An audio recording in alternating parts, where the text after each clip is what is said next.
Royal Siddu ಮತ್ತೊಂದು ವಿಡಿಯೋಗೆ ಸ್ವಾಗತ ಸುಸ್ವಾಗತ.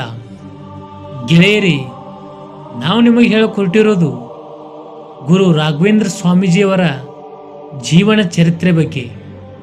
ಇದೇ ಥರ ಕಂಟೆಂಟ್ಗೋಸ್ಕರ ಚಾನಲನ್ನು ಸಬ್ಸ್ಕ್ರೈಬ್ ಮಾಡಿ, ಹಾಗೆ ಪಕ್ಕದಲ್ಲಿರುವ ಬೆಲ್ ಐಕನನ್ನು ಕ್ಲಿಕ್ ಮಾಡಿ. ಗುರು ರಾಘವೇಂದ್ರ ಸ್ವಾಮಿ ಶ್ರೀ ಗುರು ರಾಘವೇಂದ್ರ ಸ್ವಾಮೀಜಿಯವರು ಭಾರತೀಯ ಹಿಂದೂ ಧರ್ಮದ ಪ್ರಸಿದ್ಧ ಸಂತರು ಮತ್ತು ಮಧ್ವಾಚಾರ್ಯರ ದೈತ್ವ ಸಿದ್ಧಾಂತವನ್ನು ಅನುಸರಿಸುವ ಶ್ರೀಮಠದ ಪರಂಪರೆಯ ಪ್ರಮುಖ ಯತಿಗಳು. 1595ರಲ್ಲಿ ಜನ್ಮ ತಾಳಿದರು. ಅವರು ತಮ್ಮ ಜೀವನವನ್ನು ಭಕ್ತಿ, ಶ್ರದ್ಧೆ, ಜನಸೇವೆಗೆ ಮುಡುಪಾಗಿಟ್ಟರು. ಅವರು ಜೀವನದ ಪ್ರಮುಖ ಉದ್ದೇಶ ವಿದ್ವಂತು, ಧರ್ಮ ಪ್ರಚಾರ ಮತ್ತು ಭಕ್ತರಲ್ಲಿ ಶ್ರದ್ಧೆ, ಪ್ರೀತಿ, ಧರ್ಮ ಹಾಗೂ ನೀತಿಯ ಬೆಳವಣಿಗೆಯಾಗಿತ್ತು. ಜನ್ಮ ಮತ್ತು ಬಾಲ್ಯ. ಶ್ರೀ ರಾಘವೇಂದ್ರ ಸ್ವಾಮಿಗಳು 1595ರಲ್ಲಿ ತಮಿಳುನಾಡಿನ ಭುವನಗಿರಿಯಲ್ಲಿರುವ ಸನಾತನ ಧರ್ಮದಲ್ಲಿ ಆ ಸ್ಥಾನದಲ್ಲಿ ಜನಿಸಿದರು. ಅವರ ಮೂಲ ಹೆಸರು ವೆಂಕಟನಾಥ. ಅವರ ತಂದೆ ತಿಮ್ಮಣ್ಣ ಭಟ್ಟ ಮತ್ತು ತಾಯಿ ಗೋಪಿಕಾಂಬ ಭಕ್ತಿಪರರು ಮತ್ತು ಸಂಸ್ಕೃತ ಜ್ಞಾನಿಗಳಾಗಿದ್ದರು.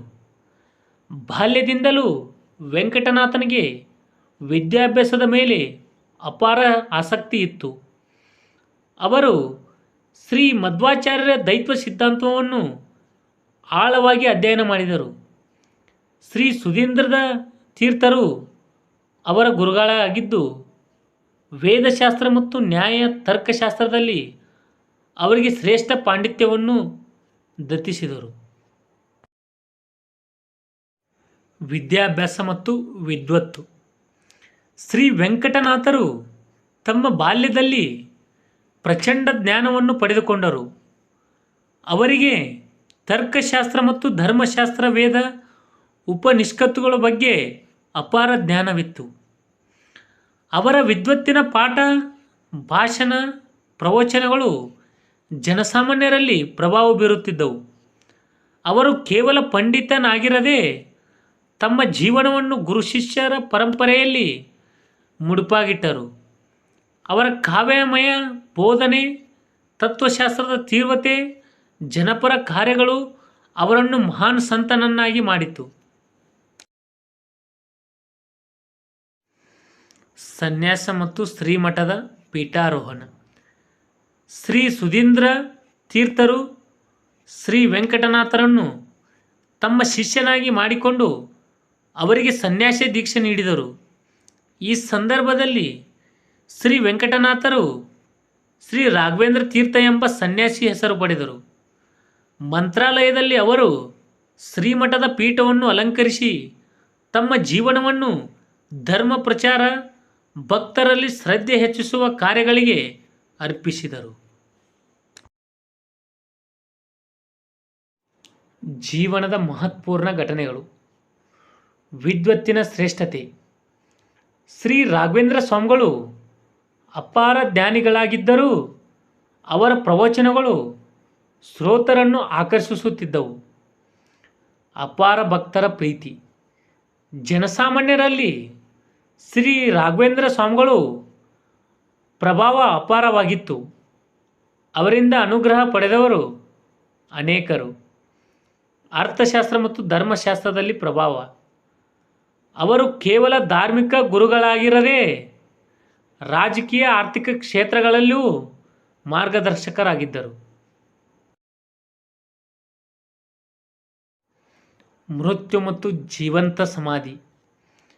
ಶ್ರೀ ಗುರು ರಾಘವೇಂದ್ರ ಸ್ವಾಮಿಗಳು 1671ರಲ್ಲಿ ತಮ್ಮ ಶಿಷ್ಯರ ಮುಂದೆ ಜೀವಂತ ಸಮಾಧಿ ಪ್ರವೇಶಿಸಿದರು. ಅವರ ಸಮಾಧಿ ಮಂತ್ರಾಲಯದಲ್ಲಿ ನಿರ್ಮಿತವಾಗಿದೆ. ಭಕ್ತರು ಇಂದು ಸಹ ಅವರ ಪವಿತ್ರ ತತ್ವ ಉಪದೇಶಗಳನ್ನು ಪಾಲಿಸುತ್ತಾರೆ.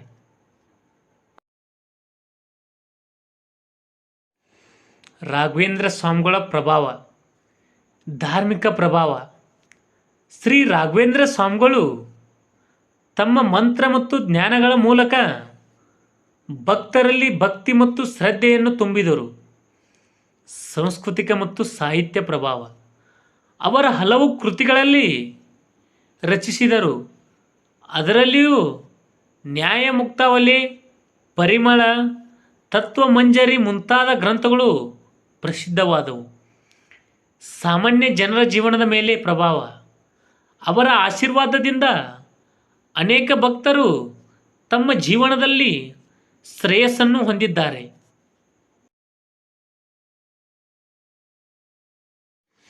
ಮಂತ್ರಾಲಯದ ಮಹಿಮೆ. ಪವಿತ್ರ ಸ್ಥಳ. ಮಂತ್ರಾಲಯವು ಶ್ರೀ ಗುರು ರಾಘವೇಂದ್ರ ಸ್ವಾಮಿಗಳ ಪವಿತ್ರ ಸಮಾಧಿ ಇರುವ ಸ್ಥಳ. ಇದು ಆಧ್ಯಾತ್ಮಿಕ ಶಕ್ತಿಯ ಕೇಂದ್ರವಾಗಿದೆ. ಭಕ್ತರ ಆಸ್ಥಾನ. ಇಲ್ಲಿ ಸಾವಿರಾರು ಭಕ್ತರು ನಿತ್ಯವೂ ದರ್ಶನಕ್ಕೆ ಬರುತ್ತಾರೆ. ಶ್ರೀ ಗುರುಗಳ ಅನುಗ್ರಹ ಪಡೆದ ಭಕ್ತರು ತಮ್ಮ ಜೀವನದಲ್ಲಿ ಶ್ರೇಯಸ್ಸನ್ನು ಕಾಣುತ್ತಾರೆ. ವಿಶೇಷ ಸೇವೆಗಳು.